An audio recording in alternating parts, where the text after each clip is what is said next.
The Solar Podcast is brought to you by Continental Energy Solutions. I'm Tim Montague, your host. Today on the Solar Podcast, creating art with solar. My guest today is the solar artist and artist extraordinaire, Shala. Welcome to the show, Shala. Thanks, Tim. Artist extraordinaire. I like that. I might make that my new marker. Artist extraordinaire. I am a marketer after all. So, I was excited to meet you just nary about a month ago, and I'm compelled by your vision for a world in which the built environment is also part of creativity and learning. And so, I'm really excited to have you on the show and expose our listeners to your work and your philosophy. Give our listeners a brief biography of yourself. How did you come to be an artist? How did I come to be an artist? Well, I don't want to sound pretentious to say I've been an artist all my life, Tim, but I really have. I think, though, a lot of my creativity was built on necessity. First generation parents who came to America with not very much, built everything they had. And they weren't really inclined to buy me the latest toys that I wanted. So I don't know where it comes from, but something made me start to build those toys out of cardboard and different things I could find. And I got really good at it. I enjoyed it. And I started to sell those toys because they were different from the toys that people could buy at Toys R Us. So I guess at the time you could say I found a market for my work, but I didn't really know what that was. All I knew is that I could create toys and create collections that people would buy and give me money for so I could go get candy. I used to love, not even candy, I used to love these large chocolate long johns. And I would reward myself every time I sold a figurine that I made. So that's kind of how I got started as a creative. I figured out and learned that there was a way to make money from it as an adult. It was called architecture. I didn't know about design at the time. And coming from pragmatic parents, you don't really go into art because you need to be able to feed yourself and get the hell out of their house. So I took on architecture at UIC. I did 2 years of that. I felt too limited, but I was then introduced to the world of design. And that is when I fell in love because I found out that I could use my creativity for objects. I never realized, it's the water we swim in. We don't realize that everything around us is designed. You know what I mean? Absolutely. So I went into design the last 2 years of school. And that brought me into trade show exhibits and trade show design. And that's when I got my knack for marketing. I was also in a band at the time. So it was just a collision of different things, a collision of like the hip hop audience and the hip hop culture, which I grew up in, Nigerian culture, Chicago, my love for design, my 2 years in architecture, my love for art history, and then my constant need to make a difference in some way. I think all those things collided when I was in trade show exhibits and I wanted to market it. Ultimately, I quit. I wanted to do something more. I struggled for a couple of years, but I lended my creativity to entrepreneurs. And I realized I had a knack for marketing, as you do. And I said, let me lend this stuff to myself and stop being so insecure and give myself permission to be great. What do I really want to do? Well, I want to make art that matters. I'm really into technology. I think technology could help me do that. Let me pursue that. And that led me into solar. Yes, those, I tried to say that as quick as possible. Sorry. Was that long-winded? No, not at all. That was great. And, Okay.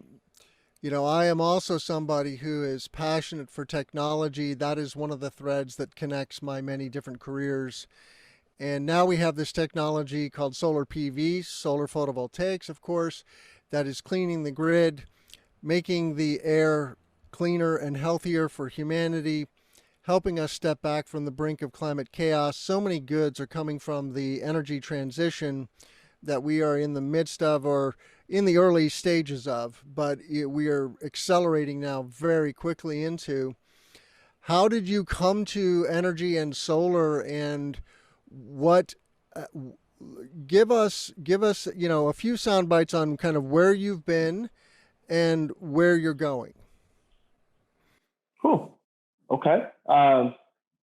So I stumbled into solar while doing murals I just thought there could be more than just beautifying a neighborhood, especially when I would be beautifying neighborhoods that were not economically developed and they were really economically challenged. I was like, how can this wall make some money, at least for more than just me? And it hit me like, what if I would have paid solar panels? I don't know. We never know where these ideas come from. They come out of the air and we hope that nobody thinks we're a fraud. So I started to pursue this insight that I got and I found the technology to do it. And I started to use the technology. I figured if I partnered, this is my marketing background, if I partnered with companies that historically don't fund this type of stuff and have legitimacy in the marketplace, I'd get everybody else to jump on board. So I found ComEd, which is our power company in Chicago. I worked with the city of Chicago and I built a mural. I created a mural in Inglewood in a STEM program, and I worked with some students. It worked out. It got some awards. We came back the next year and I was able to build Shala's Bronzeville Solar Pyramid, which is now an historic landmark in Chicago. And it's a 18-foot tall by 16 wide solar pyramid that generates electricity for the building next door, which is a gallery, and it allows it to illuminate at night. So I would say where I've come from is, I don't know. Right now, I feel like I'm a culmination of all the things that I've done in life. So I think where I'm going is the practical manifestation of that culmination. So I think the first part of my life has been being exposed to several different cultures, techniques, opportunities, and now it's time for me to harness that intersection and start to produce something that, humanity can benefit from. So that's kind of what I think. So I put your landing page on screen there for a second so people could see what you're referring to with the solar pyramid, which is fundamentally it's a sculpture, right? But it also has solar panels embedded in it. And so it is generating electricity also. And I think that power is feeding into a neighboring facility. Is that right? Yes, there's a gallery right next door to it. And then we built, I want to say a picnic. We didn't build a picnic. We built a place where people can picnic. I'm at loss for words right now. But maybe you have the words for it, but we built property around it so people can hang out. And now it's not only generating electricity, but it's generating income because now that gallery rents that space to people from all over the world who find out about my piece and want to come do yoga next to it, celebrate anniversaries. People get married in front of these things. People shoot videos. It's amazing. They call it the temple in the neighborhood, which I love that. It's adopted a kind of a spiritual presence. So, and that's kind of what I wanted. I want my work to resonate beyond technology. So I think at the end of the day, technology is created to serve humans, and human beings are beyond just practical entities, right? We're spiritual and we're soulful and we're emotional. So I think as an artist, what I bring to the table is adding that to a medium like technology and allowing it to foster further, Yes. I resonate with your comment about technology should work for us. We should not be slaves to technology, and sometimes we are. And especially in the power industry, right? There's a lot of dirty sources of power or hazardous sources of power, and in a way, it is really hurting humanity. But so I'm curious though. You mentioned early that you're the son of Nigerian immigrants. They came to Chicago because of what? Is there a Nigerian community in Chicago? Good question. There are bigger Nigerian communities in Dallas, actually, and Washington, D.C. Why they came to Chicago, I don't know. I'm sure I would have asked that question, but I don't know. I think the opportunity was there. They're in the medical profession. Well, they're retired now, but, they came here for probably the opportunity with the university. It was probably a university opportunity. They went to UIC, University of Illinois in Chicago. Yeah. And I would say that's probably why, but I have to ask them. I'll get back to you on our next episode. Yeah, no worries. And does being a first generation American inform your work, do you think? I think so, very much. I think that it makes me a world citizen instantly. Mhm. So my father used to always say, you have to watch world news. Do not watch local news. You have to watch world news. You know, you are a world citizen. So I watched a lot of world news.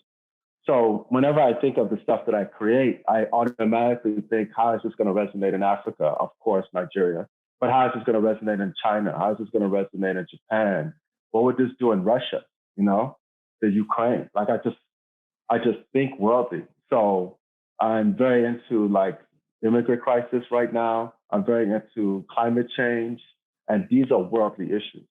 So yes, Yeah. I think it very much informs how I think. I like to say we're at a unique point in history because the world is now full of our artifacts and our industrialization. And humanity, in many ways, Shala, is not really prepared for the world that we have created.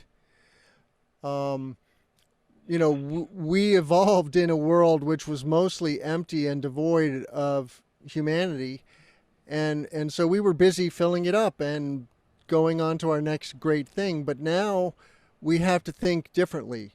We have to really be careful because we are on the precipice of some radical changes that could really set us back. But I don't want to go to a dark place here. I want to go to a light place. Tell us about making art with solar.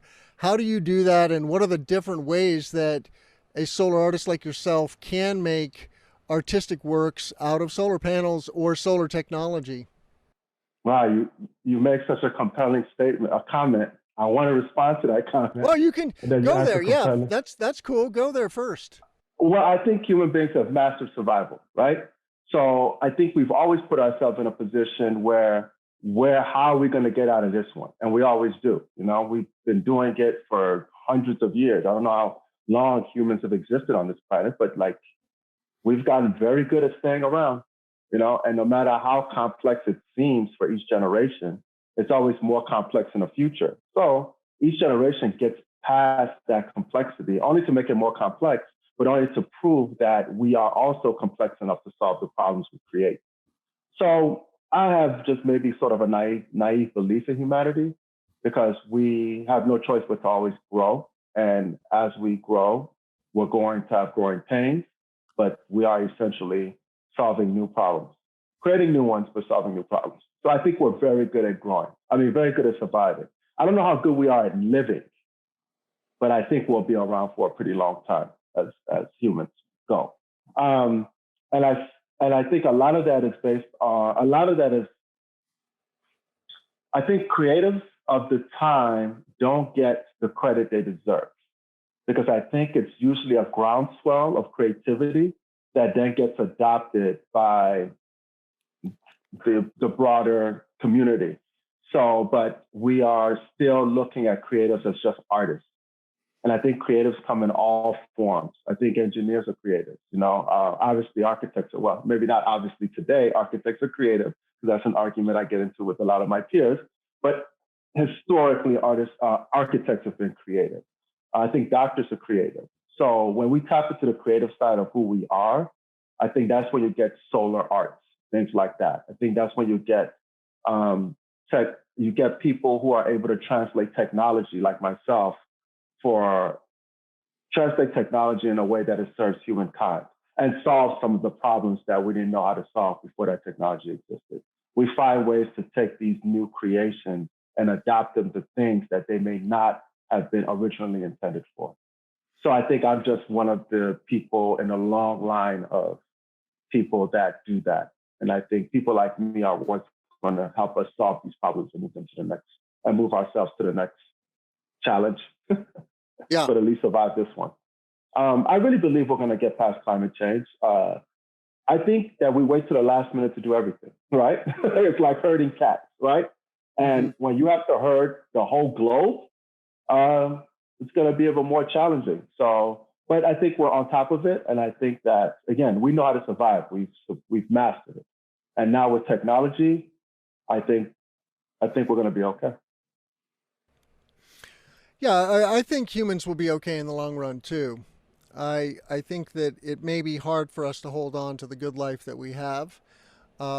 We certainly have the technology to do that.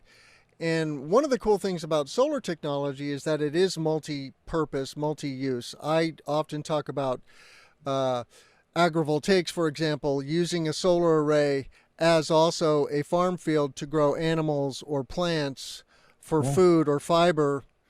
And, it turns out that when you do that, there are so many other ancillary goods that emerge from that. You get less runoff if you're using native plants.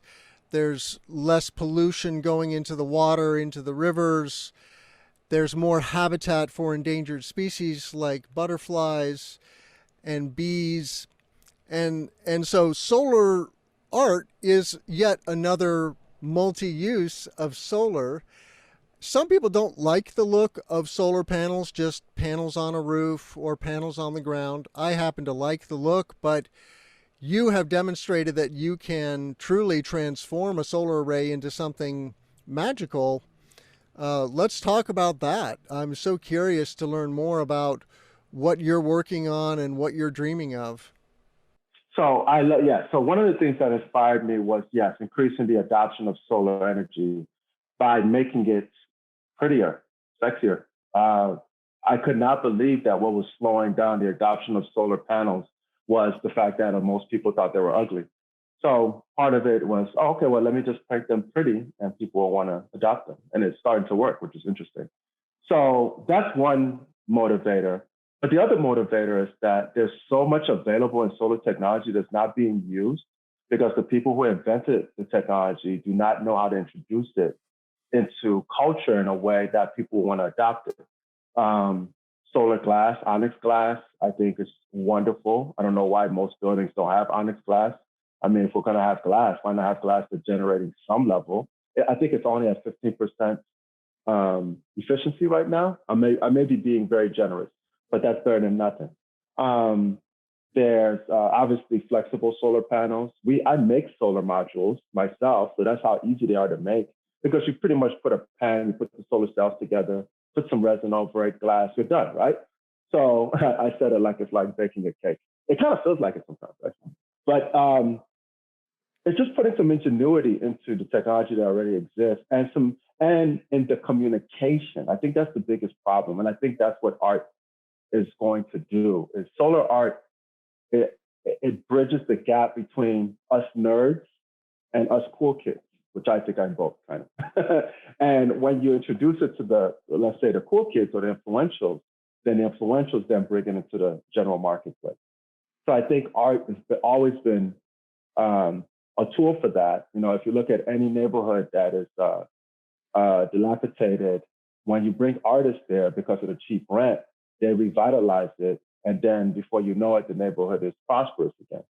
So I think art has always been a useful tool in urban planning and urban development, and will continue to do that for technology, and in this case, solar. You asked me about some projects I'm doing. Yeah. I have NDAs on certain projects, but I am working with companies like McDonald's who get it. I urge people to look at their net zero facility in Florida, and that gives you a clue into what I'm doing and what kind of work we're doing in McDonald's. There's also Coke, who's also very interested in developing things that would not only integrate well into urban neighborhoods, but will show their dedication to social progress. And I get to meet with people and these brands that are really informing me on how responsible these brands are getting for their place in the world. So there's another project I'm really excited about is a solar basketball court. I've been working on that for maybe 2 years now. The technology is finally where we need it to be to really get it to happen. And I think the first one we're going to install is in Chicago. We have conversations right now between San Francisco and Chicago, but I really love it to happen in my hometown first. So I think that project is the one I'm most excited about. And there's always an order for pyramids, right? I'm the solar pyramid guy, Okay, we get a solar pyramid in our town, and I've just kind of slowed that down because I don't want to be stuck in that.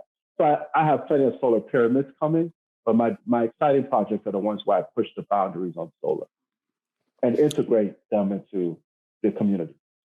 You mentioned a solar basketball court, so I'm going to show a photo here on screen of a racking system we were talking about on my news show, the Clean Power Hour with John Weaver this morning.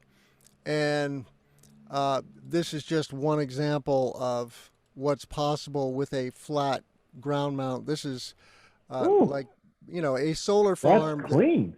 A solar farm that sits flat on the ground, right? Yes, exactly. And you can imagine you just put a robust, clear glass coating on top of that, and away you go. You've got a basketball court, a tennis court, A road that a truck can go over. You have solar yes. roads. You have solar parking lots. Like, oh my God, right? Sky's the limit. But what you do is also integrating, sculpture and illustration into the solar array. Can you talk a little bit about that? How do you do that, and how difficult is it? And does it steal energy from the solar array, I guess, is a question, right? Does it minimize or reduce the output? Well, so where it takes from the solar power is generating, it gives back 10 times in the exposure to the technology we all love, and the use of that technology. And I'm no different from Steve Jobs or, Elon can be controversial these days, but, where I take existing technology and I just kind of translate it or redevelop it in a way that people didn't think to do. So like you just showed an example, of course we can put solar panels on the ground. I found some people now who can put the kind of tempered glass that's needed on top of that, but they can also introduce LED lighting. So now the solar LED lighting does not take that much energy. So now we can make all kinds of imagery with the ground. We can make pictures. So the art becomes moving art. The car becomes motion art.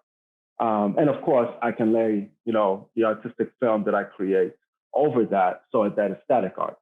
So I'm able on a basketball court to create everything from static art, where you don't even know it's solar panels. It just looks like a mural, right?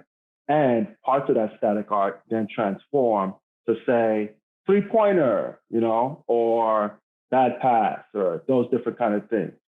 Slam dunk, in a way that makes it more exciting for the community and those who attend the event.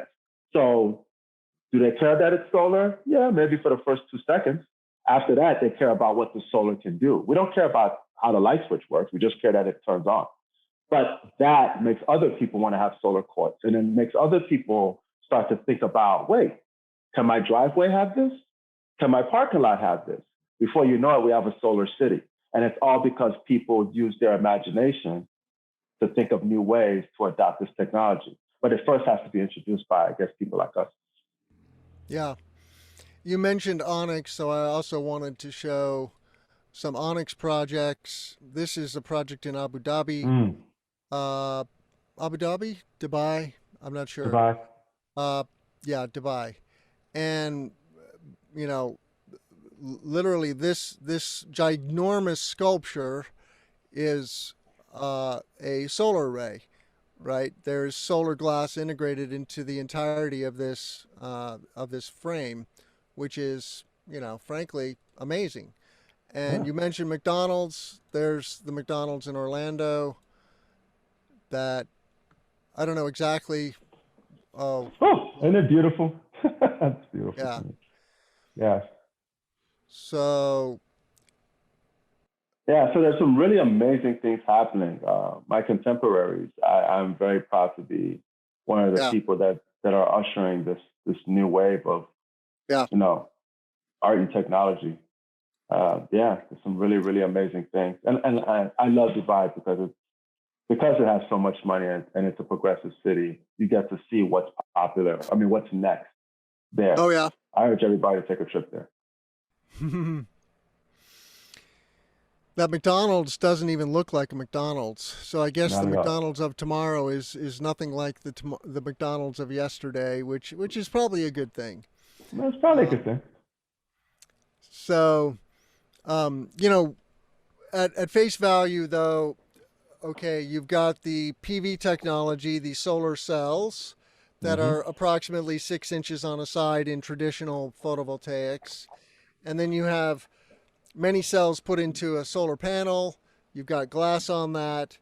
And you can integrate art or make art with solar cells. We were talking about that in the pre show, right? That's something you're doing where you're configuring solar cells into a unique sculpture or piece of, could be a mural also, right? Hmm. Um, I also think of the glass as a wonderful medium, right? You could etch it, you could paint it, you could Yes. dye it, you could, Yes.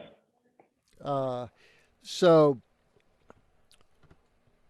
Yeah, like this is one project I did, the one I did from Michelob, Anheuser-Busch, where the solar panels are red and they're cut into the shape we need, making a solar ribbon, as we call it, which is the Michelob logo, you know?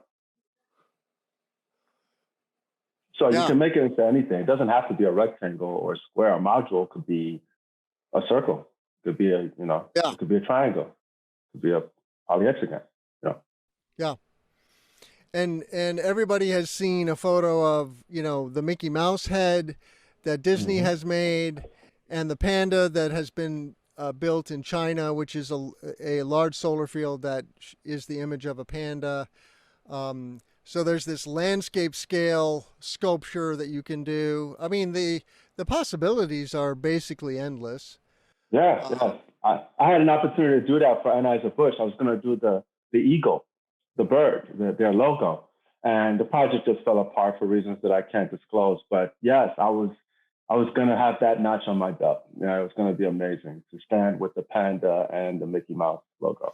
So, but yes, the possibilities are endless.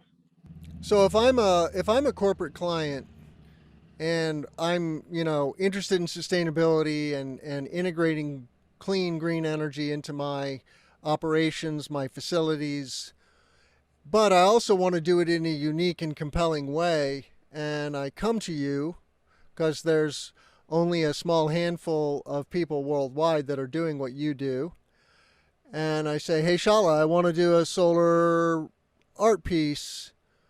Where tell me about that process. How do you work with customers?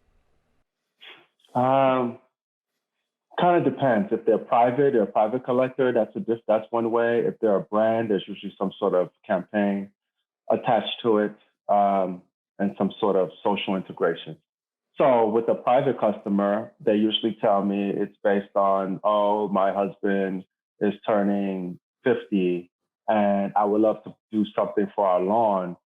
And I'll ask them simply to send me a Pinterest board on what's their favorite sculptures and what are their favorite colors. And then I'll interview them and get what's really at the heart of this gift or this build, and we go from there. So the current commission, what was at the heart of it was she felt like her husband was a flame that lit up the neighborhood. He's very friendly. He's always energetic. So I designed a frame because I'm an artist. That's my background. I designed a frame, to create a mural of a frame or a painting of a frame. I sent it to her. She loved it. And now we're in the process of just making that a three-dimensional object that will have solar integrated in it so that it lights up at a particular time every day. And it would sit in their big lawn. So that's an example of kind of how I work with customers, or clients, Yeah, collectors. yeah. I would imagine it's a little more complicated with a big brand like McDonald's or Budweiser, though. Just a little bit. Yeah. Yeah.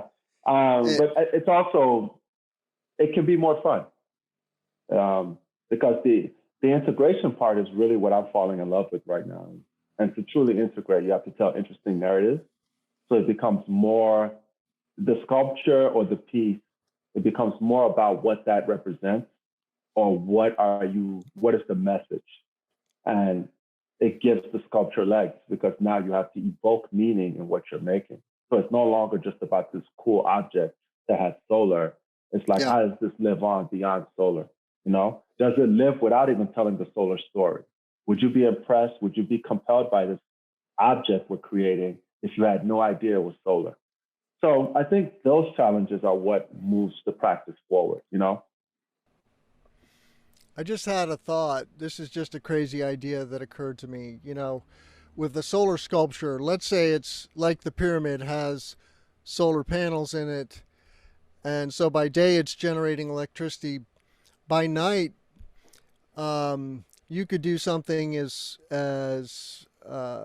well. You could mimic the electricity moving through the solar array with like LED lighting to remind people that that built structure is also shooting electrons around, converting photons to electrons that are then powering the built environment. Um, but what are what is it that you look for? I know you're very interested in culture and people and children. What are you looking for in customers who are looking for artists? Because it's a two-way street, right? You're not going to be the right artist for every single potential customer, and vice versa. There will be customers that you just don't resonate with for some reason. Maybe the NRA wants to do a solar A solar sculpture, sun. right? That'd be interesting, huh? They can't afford it these days. They're going through some things. But Luckily, the NRA is busy going bankrupt, so I don't think they'll yeah, be able to afford you. Um, but yeah, what are you looking for? What is a good customer for you? a good open-minded customer. A customer. That's all I ask. Open-minded, because as I get more and more private customers, I can't ask for customers that want to do good in a community per se, right? Because it's in their lawn. God bless them. uh, yeah, the hardest customers are the ones that are not open-minded. Even customers that may not agree with me philosophically, I think that makes for interesting conversation. Like if they want to like do something that's completely against my morals and values, I can't obviously work with them. But when it's just maybe a political difference, I like engaging with people. I like engaging with customers like that because I think we're able to create something that bridges the gap once I get to know them. It's usually a process. It's usually like a month. We have a conversation. Unless they're just commissioning something that I've already made, like a pyramid, for example, then it's easy, you know? Hmm. So I would just say overall, to wrap that up, open-minded customers that understand what I do. Yeah. So I know in the Bronzeville pyramid there was significant community engagement. Tell me about that, and how do people respond to you and this phenomenon? Uh, I get a lot of excitement. Um, I'm blessed to have had the experience that I've had up to this point, and I'm glad that I'm the person who the creator chose to, I don't know, foster this medium in the way I do it because I understand I understand more than just the technology itself. I understand the human beings that are using or engaging with the technology. And I think that's really important. So people really appreciate it, especially people of color. Like I said, they call the pyramid the temple. It's a really amazing compliment because that means something in the community. And I got that from everything from older people to younger people. And they usually really deeply appreciate that I did that. I can't believe you did this here, is what I get a lot. Um, because symbolically, pyramids mean a lot to people of color. Um, so they get that I get it. And I love that. And those are the responses I get for the most part. The deepest ones. The rest of them are just like, oh, this is cool, or how can this be adopted in our community, or how can we integrate this with our brand? You know, all those typical kind of faddish kind of conversations. But the ones that really resonate are the ones that get the reason that I did. Really get that I created a pyramid for a reason. Hmm. Tell me more about that. What is I have some notions of the meaning of pyramids, but I'm not African American or African, so what is the significance of pyramids for you and other people? Well, that shape is the strongest shape, known to man. It originates from Egypt, which is in Africa. Most people know that. And it is known or said, it is said that wherever you build a pyramid, power is created and it fosters power. And how it does that is by remembering the greats that have passed and taking that energy and redistributing that energy into the community. And I believe that. I wanted to make it practical by making it solar, so it really does. You can't argue it. But I am seeing the development of that neighborhood, like down the block. And it's coming from art because that pyramid created a park around it, a small park around it, which then created a container store down the block, which then created a mural right across the street. So now you can see art going down the street, and the block had been abandoned for a while. So now there's life going down the block. So I'm a witness to the power of a pyramid. And even if it's superstition, when we put our belief in something, we manifest that power through action. When human beings believe in something, like if we believe we can pick up a truck, a bunch of people get up and pick up the truck. By the sheer mass of the amount of people that are doing it, the truck gets lifted. So we've always been capable of doing miraculous things through belief. So whether it's superstition or not, I and people of color understand that the power of belief is very, very important in manifesting and creating things. And that starts with African and African Americans, Latinos, which are connected to Native American culture, and even Asian. So, and I'm sure white people have their cultural beliefs also. As a matter of fact, I know you do, but I just have a different experience with people of color because it tends to resonate deeper. Yeah, I mean, when I think of a pyramid, I think of course the pyramids in Egypt and the pyramids in Mexico and Latin America. Exactly.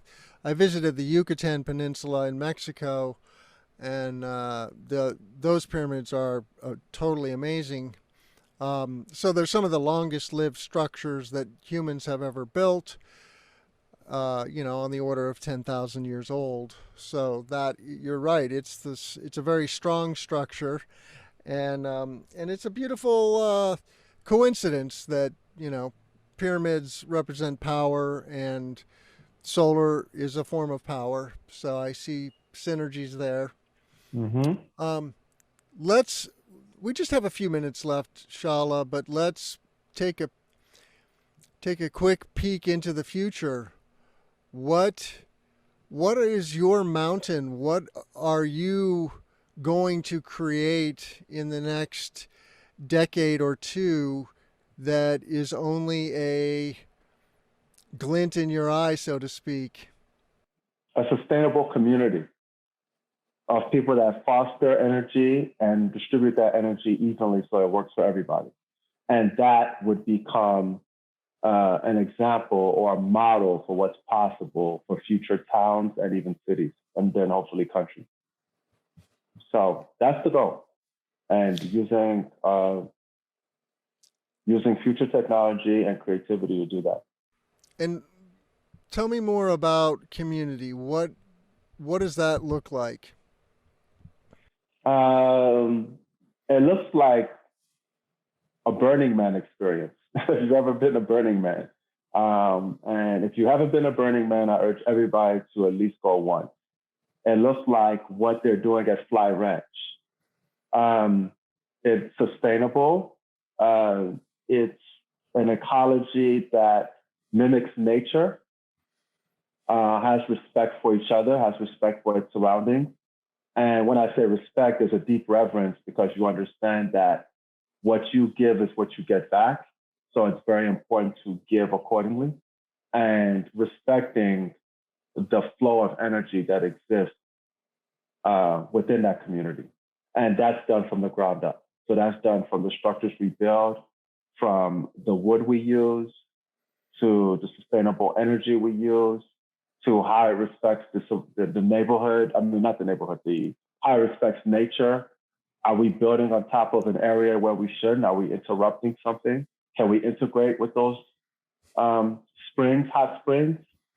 These are the questions that I'm starting to answer, and I'm answering with a group of people as we start to think about these communities of the future. And the biggest challenge is getting out of our own way and not being bullied, because it's just so natural as a human being to just say, let's just build right there, And we constantly have this push and pull of, no, we can't, because certain wildlife lives there. So if we're gonna disrupt their living, what are we gonna do about that?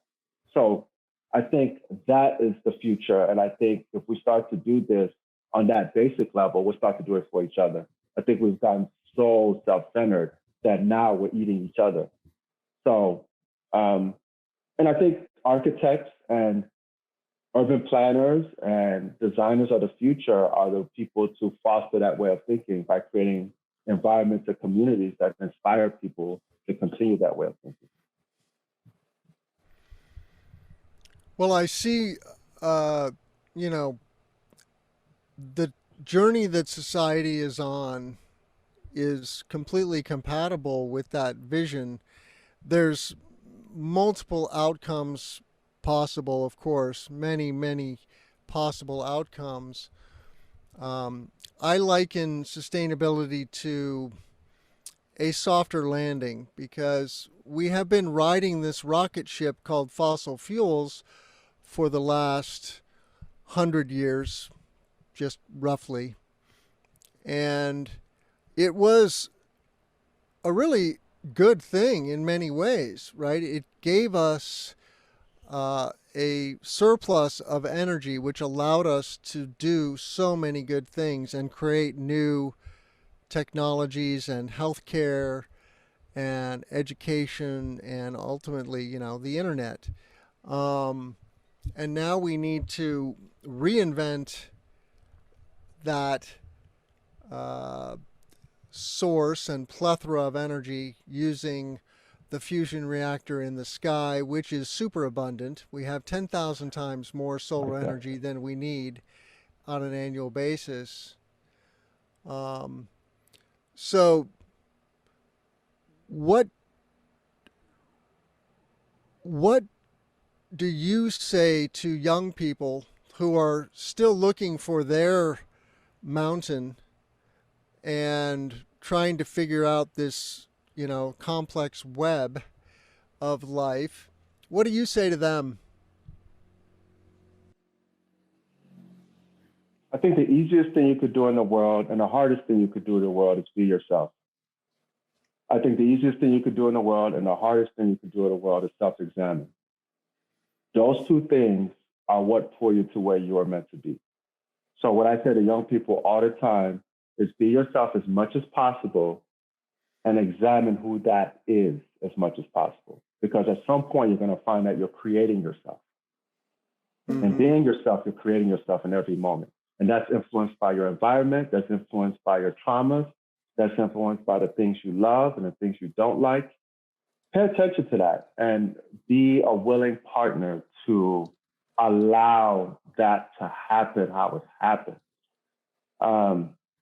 This will make, if any young people are watching, this will make more and more sense as you get older. For now, on a basic level, be yourself and make sure you're always going inside to see what your inner voice has to say about something. That's fundamentally it. And I think that's what's brought me to where I'm at, being true to myself. But I just think that statement, being true to yourself, has been so watered down that I wanted to elaborate on that a little bit more. Yeah, I like that. Be yourself, but examine yourself and question and challenge. I think sometimes we Americans are lazy and lackadaisical about self-improvement, and we truly are so much more powerful and incredibly amazing entities than meets the eye. Mm-hmm.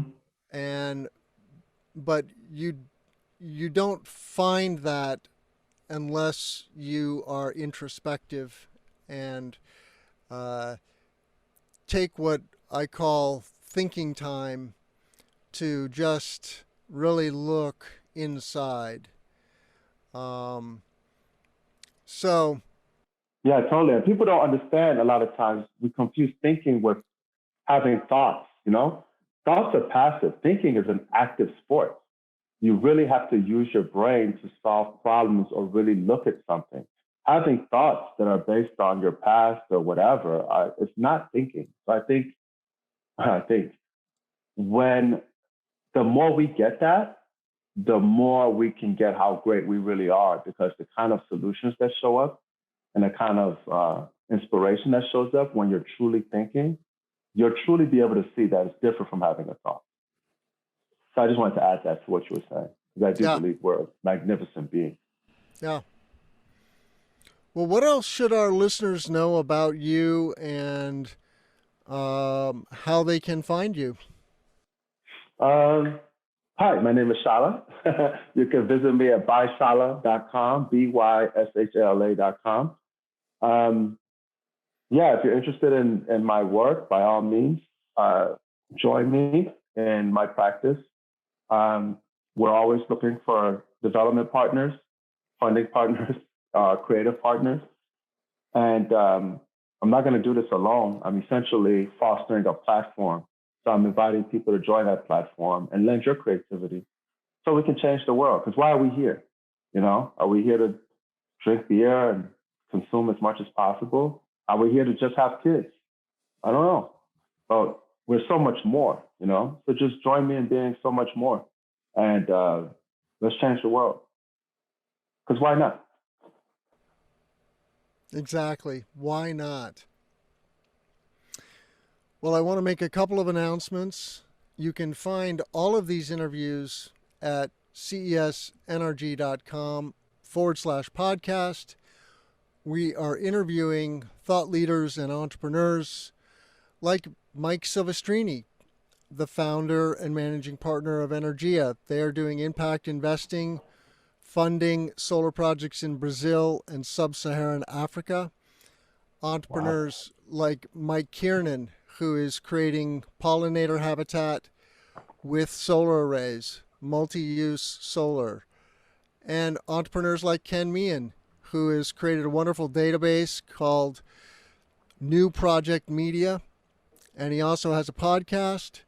So much great content here. Please subscribe to the channel. You can do that right there on the website or on the YouTube channel. Give it a thumbs up. Please reach out to me. I'm always looking for guests. I do these interviews every week, week in, week out. And so if you know a inspiring story, I want to know about it. I want to thank you, Shala, for coming on the show today. I look forward to seeing your career continue to blossom. And more importantly, I look forward to seeing more of your solar art hit the landscape here in the Midwest and across the globe. Let's grow solar and art. I'm Tim Montague. Thank you.